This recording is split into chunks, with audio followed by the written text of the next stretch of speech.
কথা বলছিলেন যে মাদক এবং হাসনাত আব্দুল্লাহ দেবীদের একসাথে থাকতে পারে না, কিন্তু ভাই এটা দেখতেছি রিসেন্টলি আমাদের দক্ষিণ দেবীদের বিশেষ করে এটা একটা মহামারী আকারে ধারণ করছে। এখন এটা নিয়ে আপনার লাস্ট পদক্ষেপ কি? আগে লাস্ট পদক্ষেপটা যেটা হয়েছে গতকাল আপনারা দেখেছেন, আমরা পৌরসভা দিয়ে আমরা শুরু করেছি।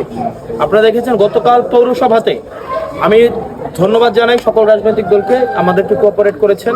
এখানে রাজনীতির ঊর্ধ্বে উঠে প্রত্যেক এলাকা ভিত্তিক আমাদের ধরেন দেবীদ্বরের যদি এলাকা ধরেন বানিয়াপাড়া, ছোট আলমপুর, পুরাতন বাজার, মোহন আবাসিক এলাকা, বুন্তি আবাসিক এলাকা, তারপর হচ্ছে আপনার হচ্ছে এখানে শান্তি রোড, এরপরে হচ্ছে আপনার ছোট আলমপুর, এরকম ছোট ছোট অনেকগুলো এলাকা আছে।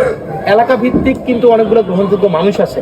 এই এলাকা ভিত্তিক যারা ঈদের ছুটিতে আসছে, গতকাল ইউনু মহোদয়ের উপস্থিতিতে আমাদের এএসপি ছিলেন এবং ওসি সাহেব ছিলেন, তাদের উপস্থিতিতে কিন্তু আমাদের সমন্বয় মিটিং হয়েছে এবং ওই মিটিংয়ে তারা একটা সিদ্ধান্তে এসছেন যে যেটা হয় মানে মাদকের ক্ষেত্রে বা কিশোর গ্যাংয়ের ক্ষেত্রে যেটা হয়, যাকে আপনি ধরে নিয়ে আসতেছেন সে কারো না কারো সন্তান, সন্তান কিনা সে তো রাজপথ থেকে আসে না, আসছে কারো না কারো সন্তান, সে কোনো না কোনো এলাকার দেখা যায় তাকে ধরে নিয়ে আসার পরে ওই এলাকার মানুষগুলো আসছে, আমার পুরোটা ধরে নিয়ে আসছে, আমার বাচ্চাদের ধরে নিয়ে আসছে।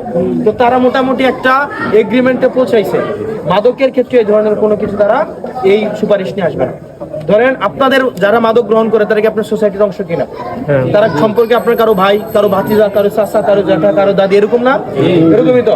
এখন প্রত্যেকটা আসামির পক্ষে দাঁড়ানোর কিন্তু মানুষ থাকে, সে তো অন্য গ্রহ থেকে আসে না, আসছে প্রত্যেকটা আসামির পক্ষে মেম্বার দ্বারা না হয়, চেয়ারম্যান দ্বারা না হয়, এলাকাবাসী দ্বারা কেউ না কেউ দাঁড়াই।